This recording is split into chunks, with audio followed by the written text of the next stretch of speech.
Hello student, I am Satish Tyagi to teach the class 12th. My subject is physics. बच्चों, मैं class 12th को physics पढ़ा रहा हूँ। फिजिक्स में मेरा चैप्टर चल रहा है सरल परिपथ। सरल परिपथ में भी मेरा टॉपिक चल रहा है पोटेंशियोमीटर, यानी कि विभव मापी। तो सबसे पहले मैं बताता हूँ कि विभव मापी है क्या।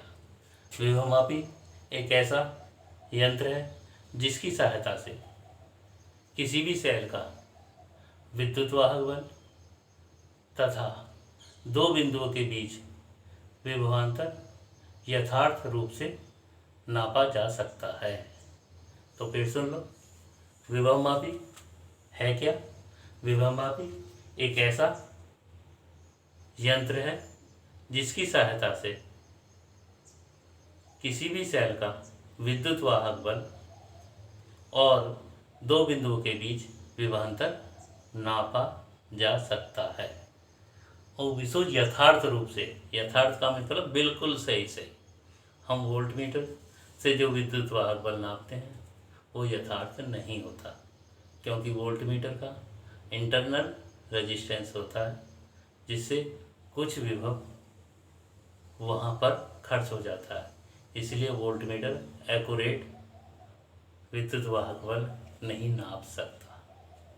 ठीक है, तो अब मैं आपको बोर्ड पर लिख तो रहा नहीं, क्योंकि सारी थ्योरी है, कोई मैथमेटिकली चीज़ नहीं है। इसलिए फिर मैं दोबारा बताता हूँ, आप नोट कर लेंगे। विभव मापी एक ऐसा यंत्र है जिसकी सहायता से किसी भी सेल का विद्युत वाहक बल तथा दो बिंदुओं के बीच तार में विभवांतर नापा जा सकता है, यथार्थ रूप से नापा जा सकता है। तो बच्चों, इस यंत्र को बनाना कैसे है, तो मैं बनाने के लिए बता रहा हूँ। इसमें क्या होता है, एक बैटरी लेते हैं। अब आपको बैटरी का तो पता होगा, बैटरी किसे कहते हैं। बैटरी कई सेलों के संयोजन को बैटरी कहते हैं।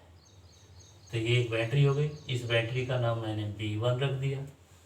ये कुंजी हो गई, इसका नाम ये कुंजी, ये K हो गई। इसके आगे ये मैंने एक धारा नियंत्रक बना दिया, तो ये धारा नियंत्रक हो गया, यानी कि RH हो गया, रियोस्टेट कहते हैं जिसे। ये बैटरी के B1 सिरे को से एक तार नाइक्रोम का या मैग्नीन का, नहीं कॉन्स्टेंटिन का या मैग्नीन का, नाइक्रोम का नहीं, कॉन्स्टेंटिन का या मैग्नीन का एक तार उस लेते हैं जो समान व्यास का होता है। ठीक, तो ये तार मैंने ले लिया। उस तार का एक सिरा A और दूसरा सिरा ये B है। ये तार है, किस चीज़ का तार है, या तो मैग्नीन का या कॉन्स्टेंटिन का। तार ले लिया, तार के एक सिरे का नाम A रख दिया जो बैटरी के प्लस से जुड़ा है। तार के दूसरे सिरे को हमने रियोस्टेट से जोड़ दिया है। अब हमें जिस सेल का विद्युत वाहक बल यथार्थ रूप से नापना है, उस सेल के धन सिरे को बिंदु A से तथा ऋण सिरे से, ये एक सेल होगी जिसका मुझे विद्युत वाहक बल नापना है। ऋण सिरे से एक गैल्वेनोमीटर यानी कि G, ये जोड़ दिया। G के दूसरे सिरे से एक जोकी जोड़ दी। जोकी का काम जहाँ चाहो इस तार पर स्पर्श कर लो, जिसे जोकी या स्पर्शी कुंजी कहते हैं। तो मैंने जोकी जोड़ दी। जोकी जोड़ने के बाद ये जोकी जुड़ गई। अब इस जोकी को तार पर कहीं पर स्पर्श करा, सपोज करो कि यहाँ पर स्पर्श करा, तो यहाँ पर स्पर्श करने पर इसमें धारा चलती है, और धारा चलती है, कुंजी इसकी गैल्वेनोमीटर की सुई जो है इधर को विक्षेपित हो जाती है, जैसे कि इस चित्र में दिखाया है। ठीक है, अब आगे फिर हम अपने तार को फिर आगे ले जा करके इस सिरे के नज़दीक, यानी कि गैल्वेनोमीटर ये है, ये तार को ले जा रहे हैं हम आगे, ये होगा यहाँ चौकी को, फिर यहाँ से स्पर्श करा दिया, यहाँ J2 हो गया। इस सिरे के नज़दीक स्पर्श कराने पर अब सुई में विक्षेप दूसरी दिशा में आता है, अब सुई में विक्षेप दूसरी दिशा में आता है। इसके बाद फिर हमने क्या किया, फिर एक ऐसा पॉइंट लिया जहाँ पर जोकी को तार से स्पर्श करने पर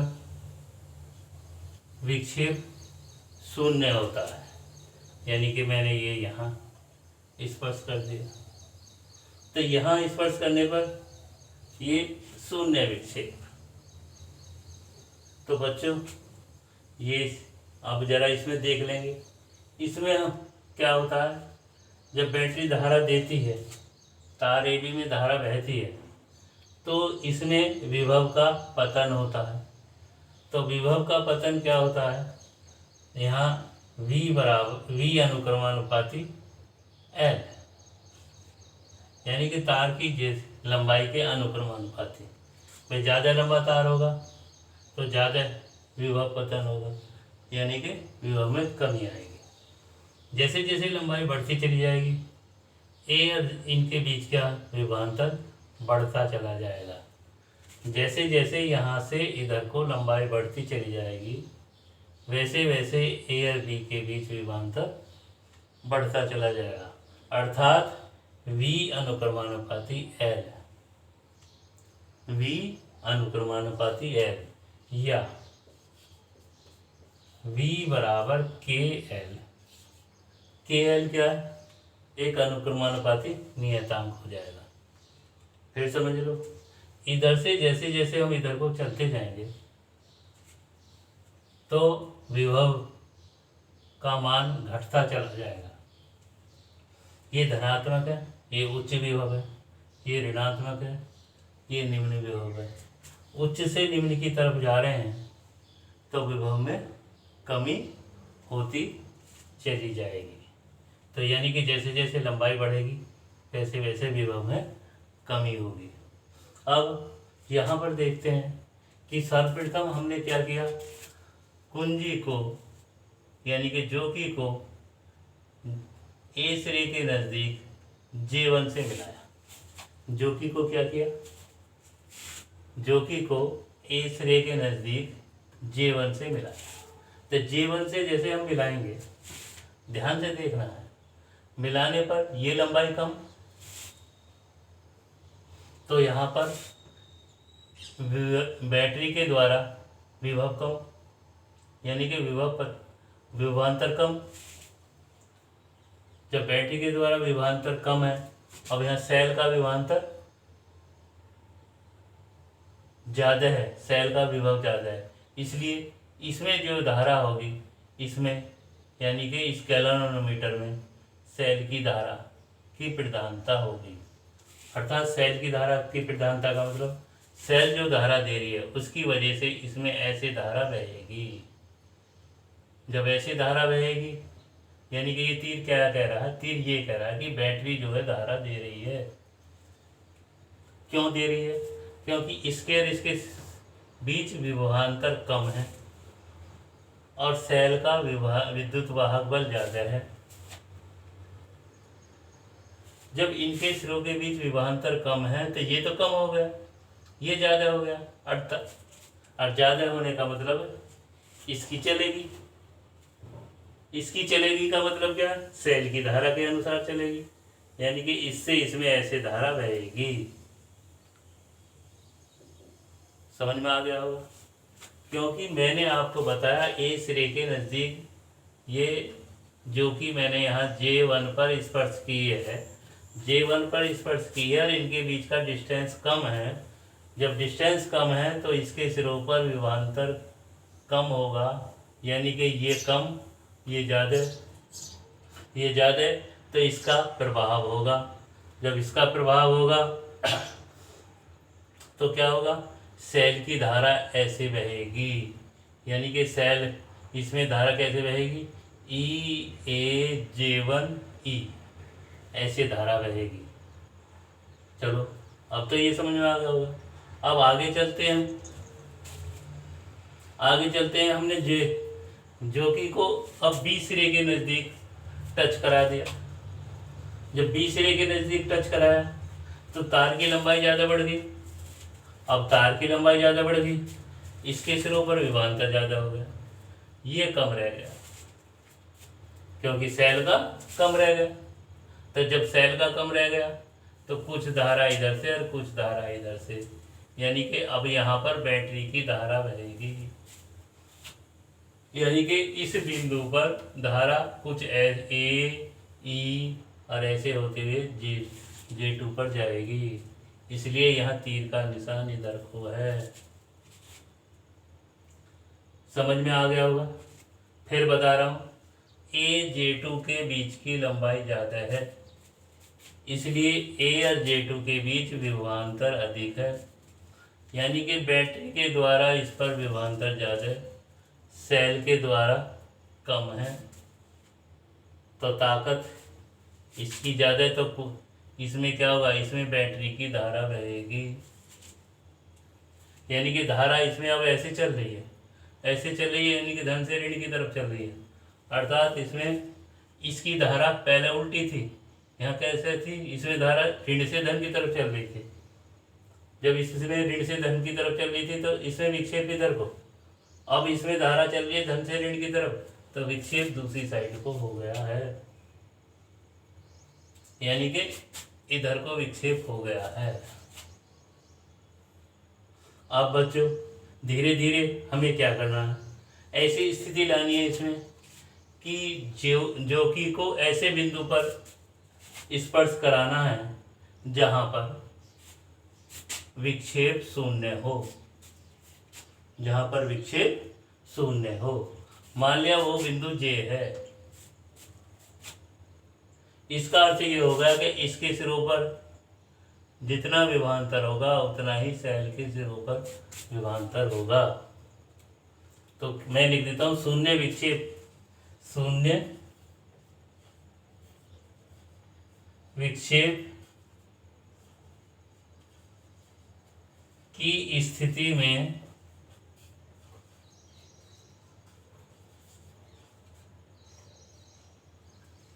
जो कि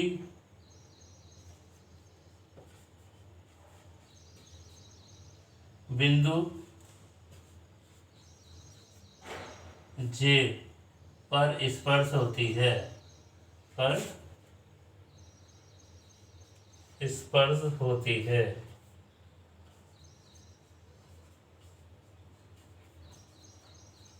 माना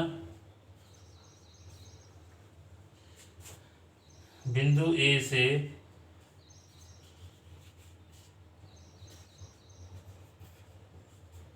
J की दूरी L है, तब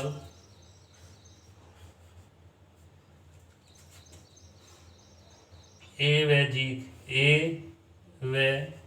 J के बीच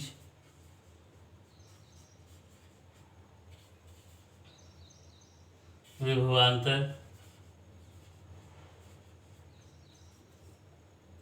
V बराबर K इंटू L। क्यों, अब सुन लो पहले, इसके बीच विभवांतर V बराबर K L इतना होगा और ये इतना ही सेल के, अर्थात इस स्थिति में, अर्थात सेल का विद्युत वाहक बल